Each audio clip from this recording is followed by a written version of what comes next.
Really just thanking NBR for the extraordinary amount of support and resources they've plowed into sustaining this program, which from all the evidence one can gather has really made a difference over the last several years in terms of our ability to analyze what is happening in Asia and contribute to a wider public debate. The success of the volume always is a function of the contributions made by the authors. And this year is no different from any one of the preceding years. We've been extraordinarily blessed with contributions that have been uniformly excellent, which for those of you who have ever pulled together an edited book would recognize is always a challenge. And if you go through the chapters in this volume, like in previous volumes, we've actually managed to maintain a uniform set of standards, which is really something wonderful. One of the things that we've tried to do from the program's inception is to bring together a blend of both established and emerging scholars, because we always felt that part of the program's objectives was not simply analysis, but in a sense nurturing a community of scholars who could contribute, and we welcomed younger scholars from the beginning of the program. We were very lucky this time, though, to have in a single chapter, the chapter that we are going to discuss this afternoon, one established scholar and an emerging scholar who collaborated. And I want to make the point that this was genuinely a full collaboration. I mean, Linton always emphasizes that Mira's contributions were by no means second. This was a genuine contribution between someone who has spent many, many decades in the field and someone who we are confident is about to make a mark that will matter. I'm going to say a few words about both of the participants in the panel, not too long because you already have their bios. And let me start with Linton Brooks. I first encountered Linton Brooks actually long before I'd ever met him. In the early 1980s when I was still in Bombay reading international security and Linton's contributions to the debates about nuclear strategy and the maritime strategy. He spent 30 years in public service in the US Navy and of course capped his governmental career by being the administrator of the National Nuclear Security Administration. Along the way, he was the principal negotiator for the United States during the START talks. And while he is freed of the shackles of governmental employment now, he is still deeply involved in a variety of institutions, including CSIS in the city, and is an active participant in nuclear debates. As I said, Mira Rapp-Hooper is at the other end of the career spectrum. She's a PhD candidate in political science at Columbia University and is a Stanton Fellow currently at the Council on Foreign Relations. And her work has focused very much on extended deterrence issues, something that you will see when you read the chapter. She's also worked at the RAND Corporation and is in the process of completing a dissertation that actually looks at the role of security assurances and security guarantees in the context of alliances. I want to commend this chapter to your attention for several reasons. First, because it addresses what came through very clearly in the second panel, and that is the importance of US extended deterrence to the character of the future nuclear environment globally. The choices that the United States makes with respect to its own nuclear forces and the character of the guarantees that it extends to our allies, not to mention the signaling to our adversaries, has enormous consequences for the choices that other nations in Asia make. And this chapter really gets at the heart of that problem, which is what is the appropriate extended deterrence posture for the United States in this second nuclear age in Asia. It's a very interesting chapter because even though it deals with a burning policy relevant question, it does so with an extremely high level of academic integrity. And so both in the methodology employed and in the quality of the treatment, this is not a chapter that does a lot of arm waving. It is a chapter that explores some very complicated concepts with a great deal of clarity. And so I really commend it to you, for reading and reflection.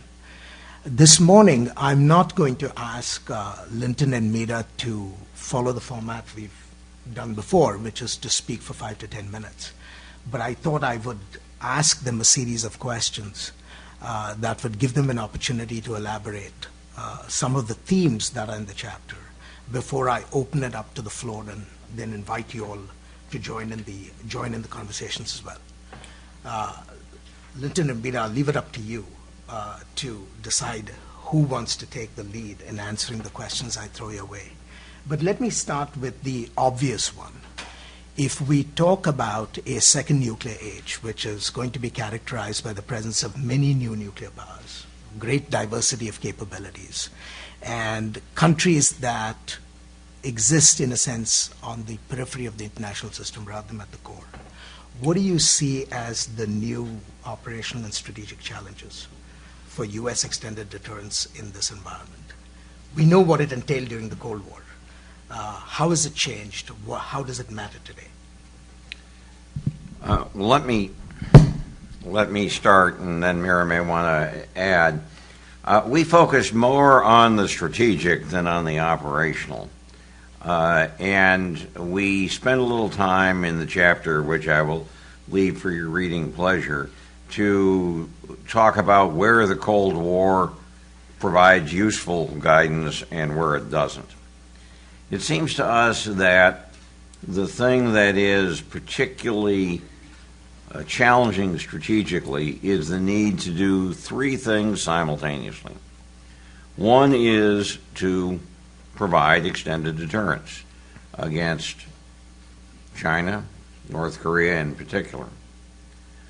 One is to provide reassurance to our allies. You heard the discussion in the last panel about trends in Japan and North Korea that could lead them to question extended deterrence. And we start our chapter with a famous quote that it may take only 5% of your effort to provide extended deterrence, but it'll take 95% of your effort to convince your allies you've done so. I am paraphrasing. So we have to do those two things. But then in something which, at least for most of the Cold War, we didn't really have an analog, we have to do a third thing. And that is we have to reassure China that these things, which if you were sitting in Beijing, would look a little bit like they're aimed at them, are not intended to thwart China's peaceful rise, because it's U.S. policy that we don't want to thwart China's peaceful rise. We just want to make sure it's peaceful. And so there's a tension among those three. Mira has coined a lovely phrase, which I am going to now shamelessly rip off, but it's her phrase, and her concept is what she calls a security trilemma. And the notion is that whatever you do to help your allies be absolutely certain that you've got a robust extended deterrent, by definition will make China, that you're simultaneously trying to reassure, nervous. So we think that getting that strategy and the balance between those three is probably the biggest challenge. There are a handful of operational implications that flow out of it. I mean, part of an extended deterrent strategy is to be able to work together, so that suggests enough forces to do exercises. Part of any meaningful strategy is to have ballistic missile defense, so that suggests some cooperative ballistic missile defenses. But that's not really what we're talking about primarily in the chapter. Yeah, just to jump in and elaborate for a quick moment. This concept of a security trilemma, I think, is important because we have multiple adversaries or potential adversaries that we're dealing with in this particular region. The reason that it's a security trilemma as opposed to just a traditional security dilemma is because actions taken to reassure allies that you will defend them against North Korea could have the unintended consequence of making China feel less secure and reacting accordingly. So that, again, is a change from the Cold War and a really important change that we're grappling with. And also just on the operational question, although the chapter certainly does focus mostly on strategic aspects of extended deterrence, we have mostly taken the position that operationally the United States is in a pretty good position, especially where nuclear weapons are concerned. In the region, we've seen calls recently, especially from South Korea, to potentially return U.S. tactical nuclear weapons to the peninsula. We've also heard concerns that the United States may not be able to make available dual-capable aircraft in a crisis. We are of the mind that the United States strategic deterrent is a very good one, very robust and reliable, and that dialogue such as the Extended Deterrence Dialogue and Extended Deterrence Policy Committee that our colleague Jim Schoaf mentioned are the way to communicate the sort of operational integrity of our nuclear deterrent to our allies. So we think that this is an area in which we're sound. Mira, can I follow up on the concept of the trilemma? Because I find that extremely attractive. It's a concept that captures the challenges involving all the multiple players quite accurately. But the question I have is, when you have a trilemma, is there a stable equilibrium? Is there a stable solution to the trilemma? Or does one constantly kind of work to a solution by kind of feeling the stones? I mean, is there sort of a Nash equilibrium solution which tells you this is always what you do? Or are you constantly kind of groping between the three poles of the trilemma for what would be adequate to the situation? I think in some respects, a security trilemma can have cross-cutting stabilizing effects. So it's a very good question. And the reason that is because China is obviously able to recognize that when the United States does things to augment its alliances, to make its extended deterrence commitments feel even more known in the region, China is aware of the fact that North Korea is the reason and that its security may be undercut as a result. As an example, the most recent set of exercises between the United States and South Korea, which took place this winter and spring, involved the United States overflying very publicly the Korean Peninsula with B-2 bomber, B-52s, rotating F-22s onto the peninsula. These things don't make China feel good. So those do create some sort of cross-cutting incentives potentially for the Chinese to restrain North Korea a little bit to whatever extent they can, and we're certainly not overbilling their ability to do so. But because there are three players in this game as opposed to two, there are these cross-cutting dynamics where potentially they can actually be stabilizing as opposed to exclusively destabilizing. I do think, however, that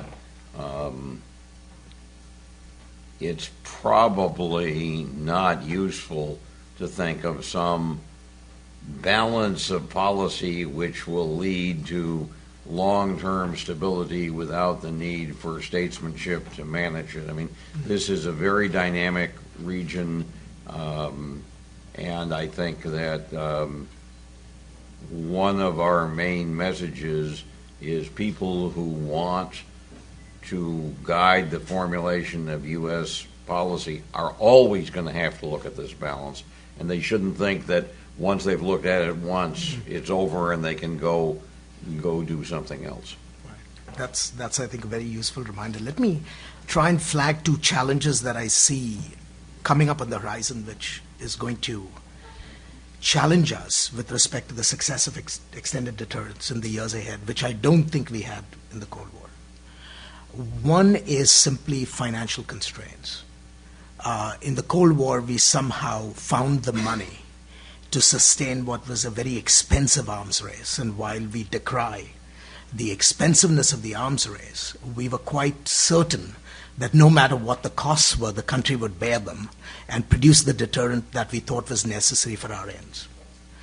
As we look into the future, it's not obvious that the country is willing to make a similar kind of commitment.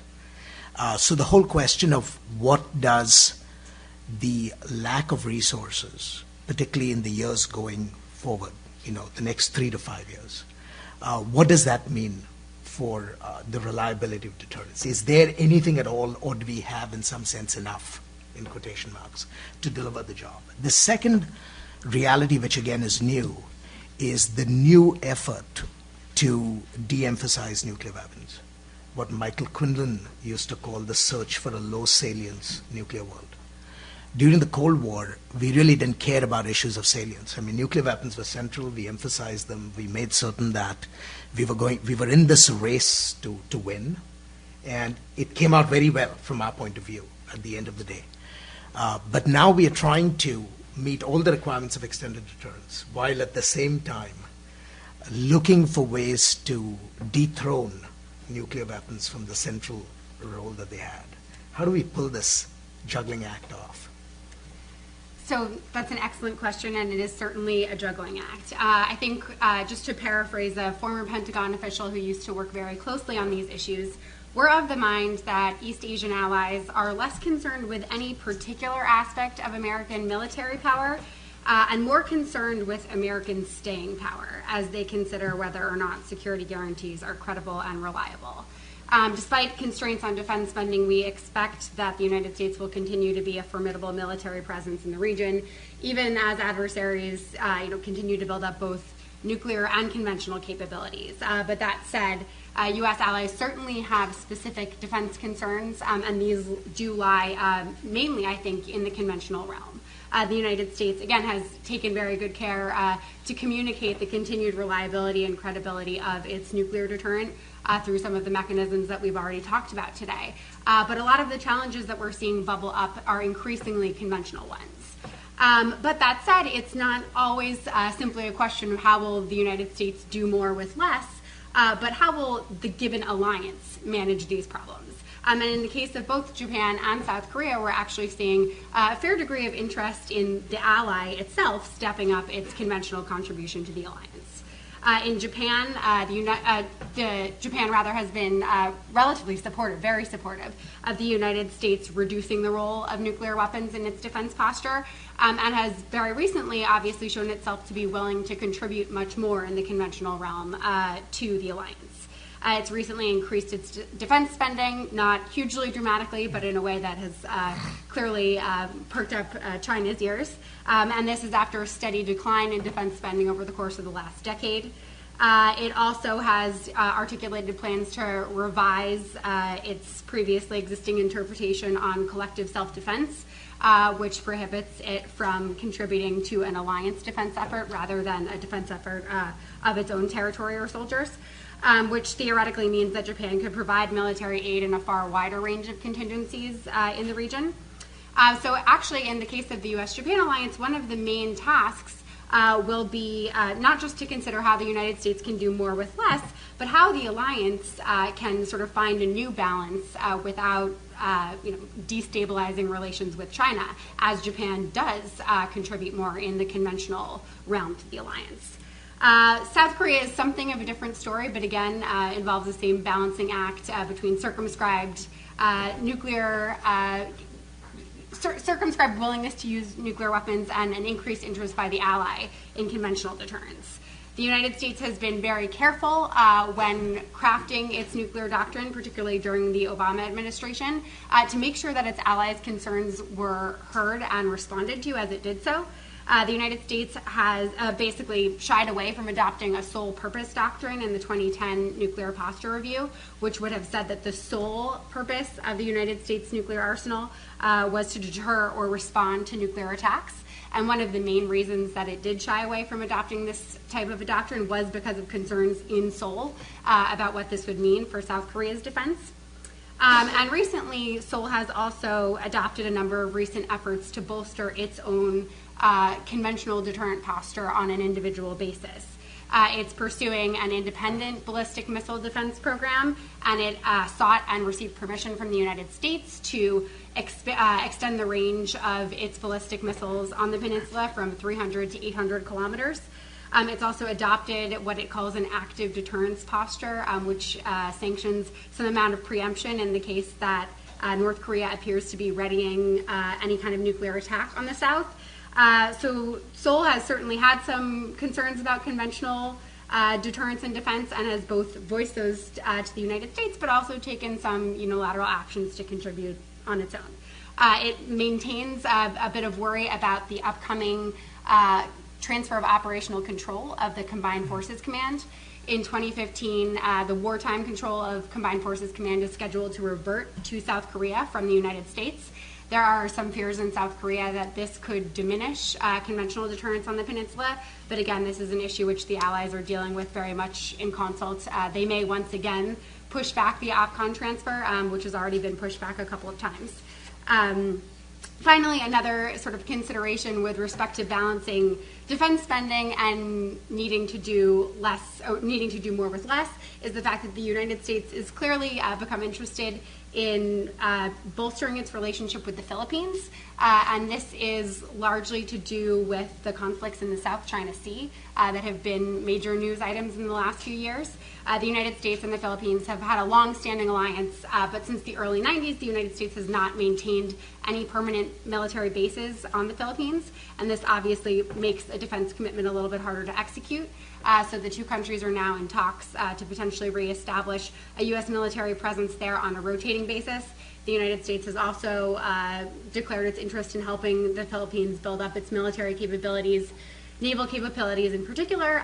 So all three of these cases, even though they are very different, would suggest that some combination of alliance management and balancing of resource constraints and needing to do more in the conventional realm can be achieved in different combinations. For 5 years, it was my job to go up to Congress and whine that if I didn't get more money, the sky would fall. All right? That's the way executive legislative relations work in the United States. It's important not to overanalyze that process. There's no conceivable future in which the U.S. nuclear deterrent is not technically more than adequate for North Korea, and probably no future in which it's not technically adequate for China. All these discussions about TLAM-N and dual capable air, those are surrogates for, not for can you do something, but can you convince us now that you're going to be willing to do something? This is an alliance management problem. I am pretty close to Senator Sessions in my views on abolition. I think it is unlikely to be feasible and not absolutely clear that it's desirable. But it's not going to happen for a very, very, very long time. And so in the paper, in the chapter, we argue that the United States should maintain its traditional second to none standard with the Russian Federation, not because it matters in military terms, but to make it clear to our allies that we don't intend to get out of the game. We argue that we should, as to its credit, this administration did, as Mira's just told you, focus very carefully on the impact on our allies of any further policy statements. So I think that the fiscal pressures are very real, and they will make alliance management more difficult. But I don't think they're a fatal flaw. I awful capable military. I mean, I invite all those people who whine about, the Chinese, pick which side you'd like to command if we were actually going to fight. I'm going to open the floor to questions because we have another 10 minutes or so before we adjourn. So let me start with Mike. Can we have a microphone? Thank you.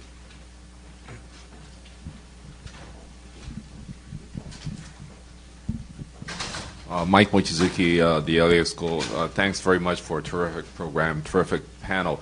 I wanted to ask a question that pivots off of what Mira was talking about, and it's really the relationship between the nuclear balance and the conventional balance. I mean, it seems clear that in the long run, we will be moving towards some state of strategic parity between the United States and China. How it will happen is unclear, but if there's a drawdown in the U.S. Nuclear capability and an upgrade of the Chinese, we are moving closer to that. And at the nuclear level, this may mean stability. And so I'm wondering if there's a possibility of a stability-instability paradox operating that could operate in East Asia, so that at the nuclear level, the United States and China basically are in balance. But increasingly, the conventional balance, despite the efforts to beef up the Philippines or whatever, is going to be moving towards the Chinese side. And at the same time, the kinds of disputes are kind of secondary or tertiary disputes for the United States. I mean, we have an interest in freedom of navigation, but are we really going to think about thermonuclear war or even a total war over the Senkaku Diaoyu Islands or the South China Sea? So I was wondering, how you would parse this out.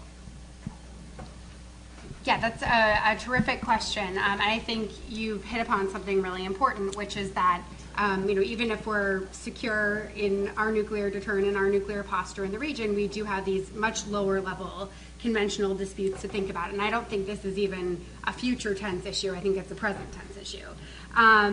In particular, some of the things that we're still figuring out in terms of what we are trying to deter in Northeast Asia has to do with these lower level conventional conflicts. And in particular, conflicts around areas in which there are territorial maritime boundary issues. So one of the reasons why it's particularly difficult to deter a conflict in the Senkakus, in the South China Sea, or around the northern limit line on the Korean Peninsula is because, as you say, the United States has a limited strategic interest. So it does not make sense to say an attack on the Senkakus will be treated as though it were an attack on Washington. It's simply incredible. But another reason is because it's very difficult to draw red lines where these disputes are concerned. And that's in part because the United States does not take a position on other countries' territorial disputes. So if we're not going to take a position, we sort of have a varying spectrum of commitments to our allies who are in these territorial disputes. It becomes very difficult to project clear deterrent threats where any specific maritime or territorial dispute may be concerned. That's not to say this is a bad policy. There's a lot of good reasons not to state a clear line on how we feel about the Senkakus or how we feel about the Scarborough Shoals, and that may be its own type of deterrence. But it becomes very difficult to deter limited incursions on those types of disputes when that is the case. So it is absolutely an issue, not just for the future, but for the present, that we're really struggling with, not only in our chapter, but in U.S. government policy. And I think it will remain one in the years to come. I would, however, push back a little bit and refer you to Jeffrey Lewis's chapter. We throw numbers around, and sometimes we don't make it clear. You heard Senator Sessions talk about 1,500 weapons, and then he talked about China having a couple of hundred weapons, but those are measuring different things. 1,500 is measuring things that are actually sitting on missiles. Total U.S. stockpile was announced at 5,100 in 2009. Most people believe it's a few hundred less than that, but still probably a factor of 10 larger than the total Chinese stockpile. A fact the Chinese point out frequently when we say, when would you like to get involved in arms control? And it's not at all clear to me that the time when those two numbers grow much closer is near, because I'm not sure I see further U.S. reductions. We would advocate doing it only in connection with Russia, and that doesn't seem to be going well right now. And I think everything the Chinese are doing is internally consistent with their view of a minimal but very survivable deterrent. So on the one hand, I don't think the situation you describe is likely to happen soon, but the problem you address, I agree with Mira, it's here now. Absolutely. Yes. Hello, John Hanley again. But in your trilemma, if you cannot help to parse out where you're trying to reassure and where you're trying to deter the same party if you treat it as a unitary actor, but actually factions within the PLA versus China at large. There are clearly areas where we disagree.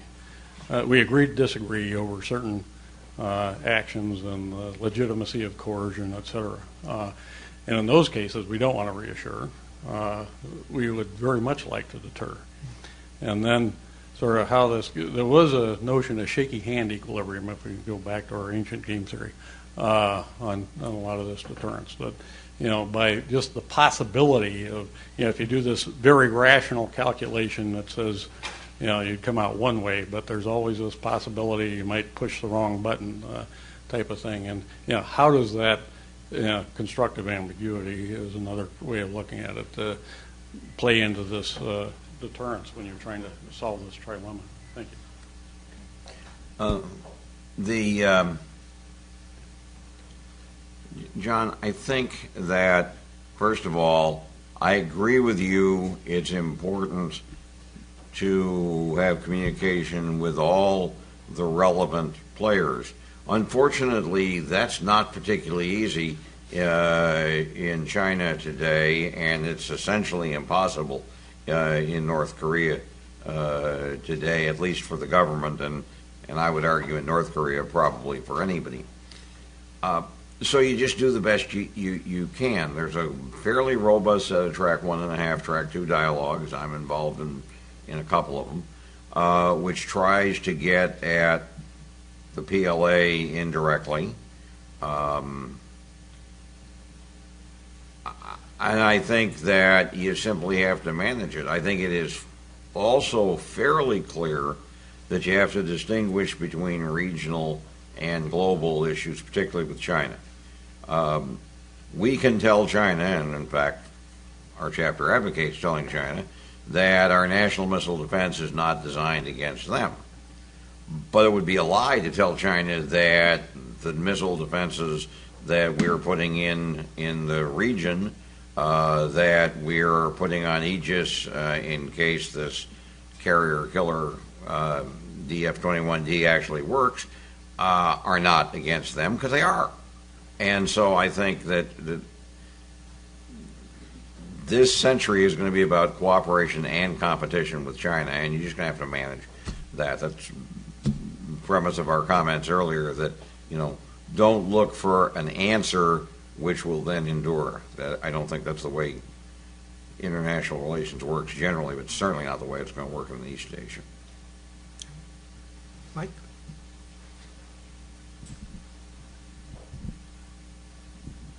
I'm Michael Gadbois with Georgetown Law School. I wonder if you could comment on a kind of counterpart dilemma. I don't know if it qualifies as a trilemma or not, but the challenge of giving these reassurances to our allies and maintaining the perception of our adversaries, even as we have to deal with our domestic political situation, where you see, as Senator Sessions was commenting, a kind of unholy alliance between the left and the right with respect to zero nuclear, as well as challenges to our strategic posture overseas, to what in the context of a very tight fiscal situation. To what extent will that make the kinds of assurances that our allies are looking for look like it is excessively costly in this kind of setting, and even more vulnerable to challenge with respect to the kind of whether we can really afford the kind of strategic posture that you feel is necessary? Fortunately, our allies are primarily democracies, and they know that there are a lot of voices. Our adversaries have a great deal of trouble in understanding the United States because they're not used to multiple voices in influential positions. But our allies are. Certainly, there's every bit as robust a political debate in South Korea as there is in Washington. I think, like so many things, this sounds like a cliche, and maybe it really is a cliche, but there is no substitute in these things for presidential leadership. And I think that one of the unfortunate consequences of the current fascination with abolition of nuclear weapons, is that for most of my lifetime, at the very broad level, there's been agreement on nuclear policy between the parties. Right now, there's not. I don't think that's what the president thought he was doing in Prague, but that's what he did. And so we have to work through that. But, I mean, this administration, in my view, remembering that I was part of the previous administration, this administration has done a superb job with our allies, notwithstanding the fact that it's led by probably the most committed president in my lifetime, with the possible exception of the second Reagan term, to abolition. And yet, I think the president's been very successful in convincing our allies that we're serious. So I think this goes primarily to leadership. It would be useful if we could reach consensus in the United States as we used to, but it's sort of hard to see that. I mean, I was recently involved in an effort to try and, among people who claim to be centrists, to reach consensus, a CSIS effort, and there was way less consensus than you might have hoped. I would just tack on to that for a moment and say that while both of these sort of sets of constraints are true, sort of the circumscribed role of nuclear weapons or more dialogue about moving towards global zero and constrained defense spending, those are all sort of material indicators of our extended deterrent, which matter a great deal in certain respects. But these are at their core fundamentally political relationships. And part of why things like consultation mechanisms matter is because it's not just about having enough stuff to ensure the proper defense of your allies, but explaining to your allies what your stuff does and how it's going to defend them. And until basically the turn of this century, our South Korean and Japanese allies had very little knowledge of what the U.S. extended deterrent meant, how it was intended to operate, how it would provide for their defense if that became necessary.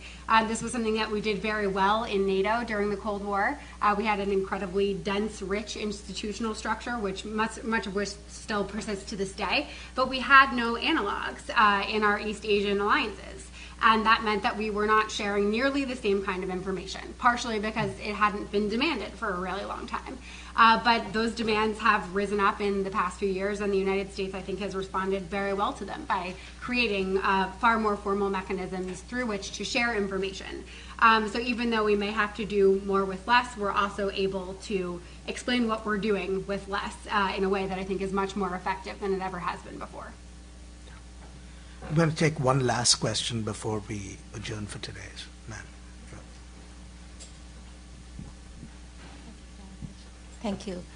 I follow up with Mira regarding the trilemma and bring in the fact that to China they always say that it's the domestic issue that they're dealing with. And even though it has to do a lot with the Senkaku and everybody else, it's still their domestic. And come back to us. From the talk with Senator Sessions, I think it's also the fact that we are a democracy, and we have a great luck now with the fiscal issue. There also has been a lot of lobby efforts from China. We have no doubt about that, to exploit that democracy of us and to create more conflicts and more difficult with consensus. And since we talk about nuclear, can I ask you the position of Israel and Iran? Because yesterday we just had the Prime Minister Israel make a speech about doubting the good intention of the new leaders of Iran regarding the nuclear proliferations. So why China is dealing with its own over there, I think Israel has a lot of, they can be very supportive to the decision in Congress. And where do you see the internal tensions and effort can fit in to helping with your trilemma? You catch my questions? Mm-hmm. See, all the powers within, all the tensions, balancing of power, and trying to create a consensus to help with your trilemma. because I see that we also have the main issues is the concern, a survival concern of Israel against the nuclear power of Iran. And that also has to do with China is trying to put forth is rising as its domestic survival reason. I'm not sure. Yeah, and then it comes back to our economic. It's not truly is the power of nuclear, but it's the market that we're looking at. It's the global market, because that's the main reason for the Asia, the pivot to Asia. We want to have the market over there. And I think it comes back to all the fiscal funding and market.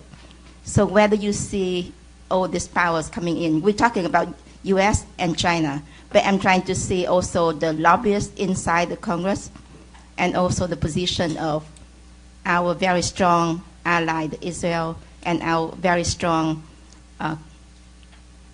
advisors, security advisors here in the U.S. All right, let me start with Let me start with China. The Chinese are pretty blunt that the biggest threat is internal. I think the 2008 white paper, but I may be wrong, one of the white papers says that explicitly. And the problem is that the Chinese government has made a deal with its people, which is you don't push for political expression and we'll all get rich. And that is tapering off a little bit, and they're doing what authoritarian regimes often do, is they're emphasizing the external enemy. So there's a little xenophobia going on.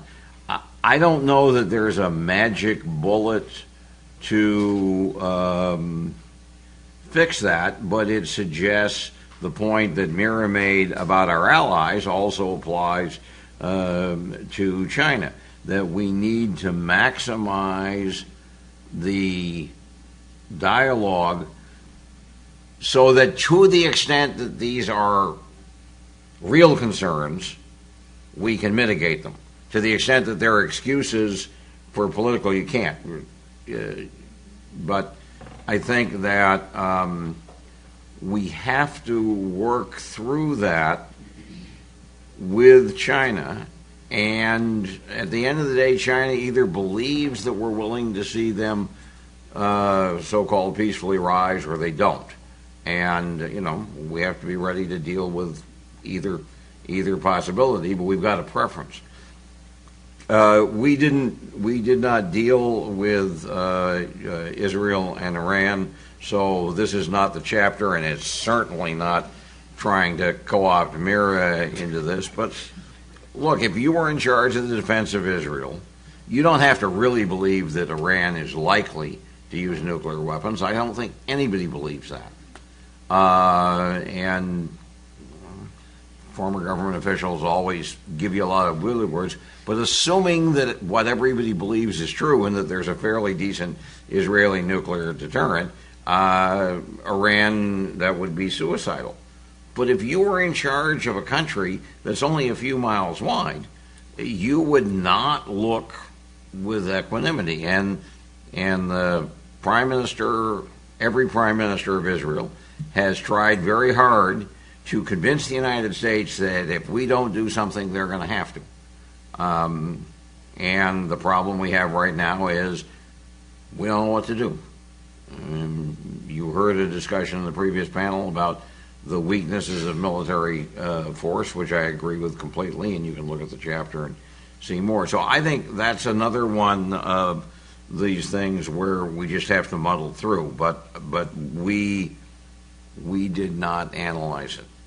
So I'm not sure that I want to associate either NBR or Mira or anybody who knows what they're talking about with what I just said.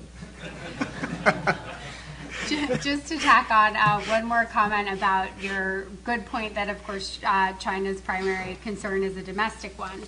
This is, as Linton said, absolutely true, but again, something that can cut both ways. You could make a good case for the fact that because China has to be so concerned with domestic stability that it should be relatively unlikely to push its agenda within the first island chain, et cetera, because it should not want to invite any instability in the region.